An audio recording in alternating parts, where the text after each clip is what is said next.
Olá, pessoal! Bem-vindo ao meu canal, Eu Passarinho. Hoje eu recebi uma mensagem no meu Messenger de uma amiga minha, Fernanda, falava sobre a comemoração do dia 8 de maio, do Dia da Vitória na Europa do fim da Segunda Guerra Mundial, né? Aí eu fui assistir, era um videozinho, fui assistir e me veio tantas memórias, tantas recordações não boas, né? De como foi e de quando um país ele é liderado por um líder extremista, como foi Hitler. E aí eu fiquei pensando em tudo que aconteceu, né? Desde a Primeira Guerra e aí tudo que foi sendo organizado, arquitetado até chegar na Segunda Guerra. E quando a Polônia foi invadida, tudo que aconteceu, né, com os judeus. Eu lembro das fotos que eu vi quando eu estudei, né, a história lá no campo de concentração, deles raquíticos, muito magros, desnutridos, nus, passando frio. Eu ficava assim imaginando quanta fome, quanta humilhação, quantos mortos, porque foram mobilizados 100 milhões de pessoas e 2% da população morreram. Cerca de 70 milhões de pessoas morreram durante esse período ali de setembro de 39 até no final em 45, né? E aí eu me pergunto, para quê? Pelo poder? Por ganância? Qual a finalidade disso tudo? Aí eu pergunto hoje, estamos vivendo uma situação caótica também. O que está prevalecendo? É o capital? O vírus está solta. Nós temos um conflito aqui, um conflito civil. Quem quer trabalhar e quem quer ficar em casa. Tem gente que não está usando a máscara ainda. Eu estou vendo isso cotidianamente nas redes sociais. Porque diz que esse vírus não mata, que esse vírus não existe. Porque tem alguém que está no governo, no poder, que também não está ainda tomando atitudes que seriam atitudes coerentes que outros países já tomaram. Então, é como se estivesse levando a população para o caminho da morte, né? Essa inconsequência pode fazer com que o Brasil tenha um número muito maior de mortes do que seria não é aceitável, né? Mas se a gente tivesse alguém que pudesse conter ou preservar a vida, eu acredito que a realidade seria totalmente outra. Isso também é um tipo de guerra, uma guerra psicológica, uma batalha que a gente está perdendo. A cada dia que passa, a gente está numa luta que está difícil, né? De ganhar, porque é a ciência de um lado e do outro lado a ignorância. E como combater a ignorância? Daí, quando ela me mandou esse videozinho, eu pensei assim, tem um cara que morreu no dia 8 de maio, um escritor muito famoso, que é o Gustave Flaubert. Eu não sou muito boa no francês, não, mas eu arrisco. Ele nasceu na França, o pai dele era um cirurgião, ele era o segundo dos 6 filhos, e tinha uma característica impressionante para escrever, gostava de falar sobre um contexto social ali, mas o que o destacou como escritor foi uma obra que causou um certo furor na sociedade, que foi Madame Bovary. Ele levou 5 anos para escrever. Quando ele tentou lançar a obra, A sociedade burguesa, porque daí o que ele retrata na obra, disseram que era imoral, não aceitou e ele foi processado por isso. Tinha uma parte lá que eles acharam que estava fora dos padrões da moral, era imoralidade, aí ele foi processado. E realmente ele se tornou réu. Ele tinha um advogado muito bom que conseguiu reverter a situação. E daí, como aquela deu tanta ibope para ele, né? O que tem nesse livro que não pode, que é imoral, que não sei o que. O que aconteceu? A obra se tornou famosa e ele vendeu muito livro. Aí reverteu a favor dele, né? E aí a gente percebe que a censura é uma ditadura, né?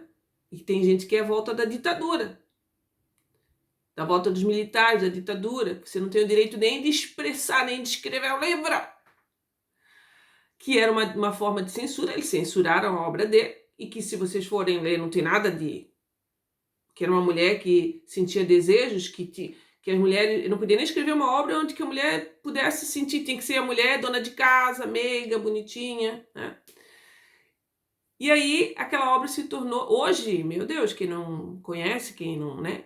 Tem várias outras obras dele que são importantes, mas essa é a que mais o consagrou como escritor, né? E que vendeu muito até hoje, é falada, né? Vamos falar de que ele fez parte do realismo, né?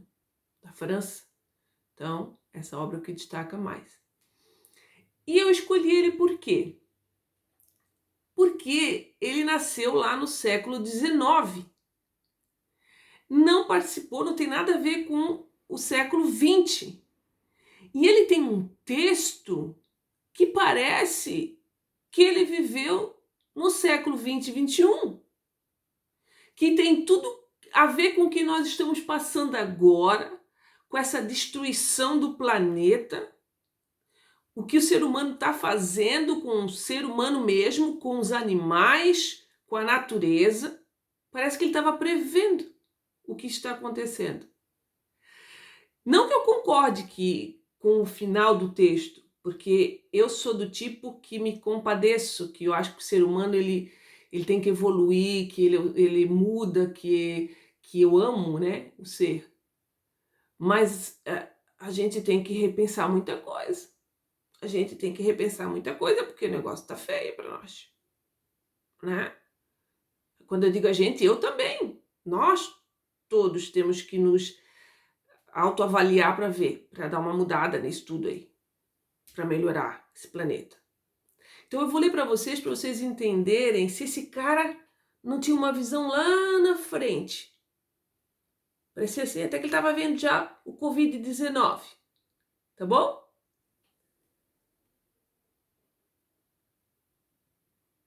O fim da civilização. Quando se extinguirá essa sociedade corrompida por todas as devassidões de espírito, de corpo e de alma? Quando morrer esse vampiro mentiroso e hipócrita a que se chama civilização, haverá sem dúvida alegria sobre a terra. Abandonar-se-á o manto real, o sceptro, os diamantes, o palácio em ruínas, a cidade a desmoronar-se, para ir ao encontro da égua e do lobo.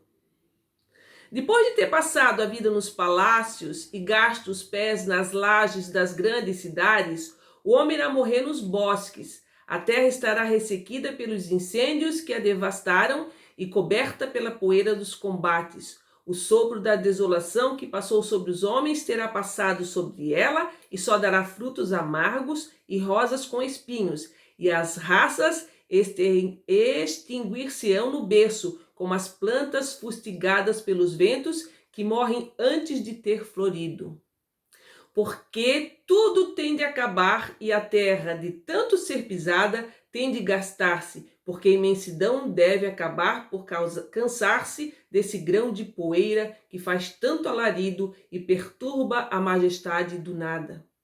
De tanto passar de mãos e de corromper, o outro esgotar-se-á. Este vapor de sangue abrandará o palácio, desmoronar-se-á sob o peso das riquezas que oculta, a orgia cessará e nós despertaremos.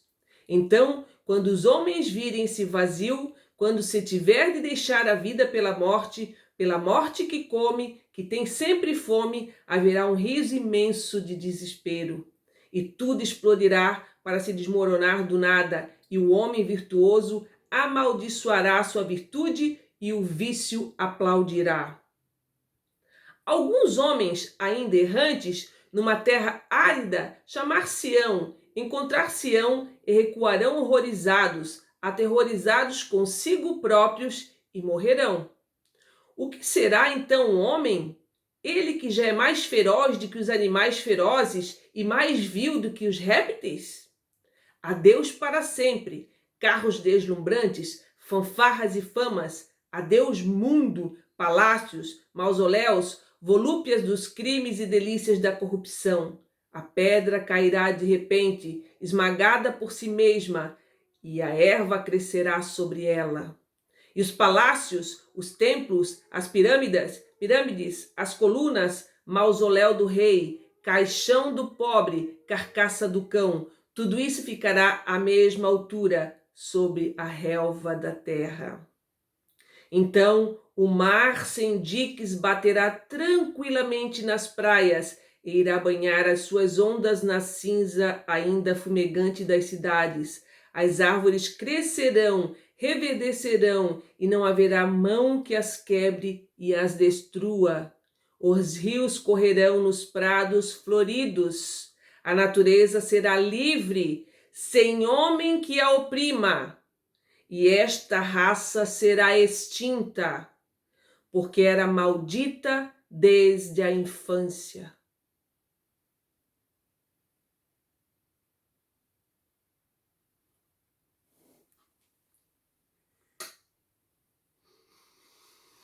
Um beijão, fiquem bem e até a próxima.